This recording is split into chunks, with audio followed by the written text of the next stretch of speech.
Hi Miriam, so this video is going to be about the professional qualities that I've been working on in just the last couple weeks of my clinicals.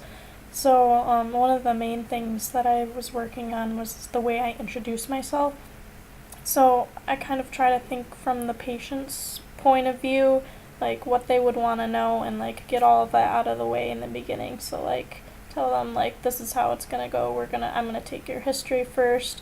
Then I'm going to take pictures of these body parts and then make sure and let them know that the radiologist is going to read it. I'm not the one that's going to be reading it, and their doctor should get a report within this amount of time. So I've been doing that, and then I try and think in my mind, like, what would they want to know? Like, what would put their mind at ease? Because a lot of times I get kind of in the flow of things, and I don't think about, like, this patient, like what could their worries be, because they're not in the medical field. They don't realize that maybe a right upper quadrant is just a routine thing. Just because their liver enzymes are off, they might think, oh my gosh, I might have cancer. So just to put their mind at ease with things like that. And then another thing I've been working on is confidence, and I found that when I have confidence, then the patients have confidence in my abilities. So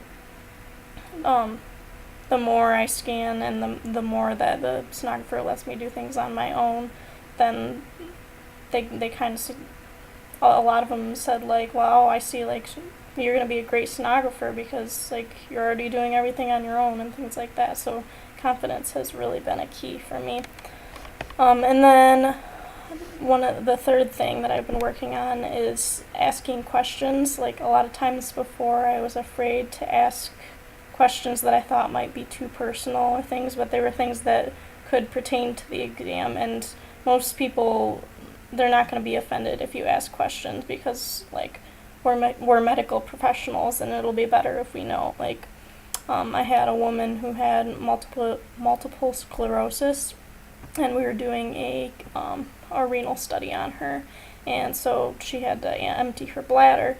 And so I knew that she wouldn't be able to empty her bladder unless she had like brought a catheter and she knew how to cath herself. So I asked that, and I was doing all the things with exuding confidence and everything, and she seemed to be fine with it, and the exam went a lot more smoothly than I think it would have if I would have been awkward about it or things like that. And then the last couple of weeks of clinicals, I had enough comps to pass, so I wasn't worried about getting more comps, and I was just working on perfecting these different professional qualities, and then also like perfecting my scanning abilities. And my goal each time I did an exam was, let's try and do this and get through it and make sure that the sonographer doesn't have to take any extra pictures or very minimal extra pictures. So that has been what I've been working on.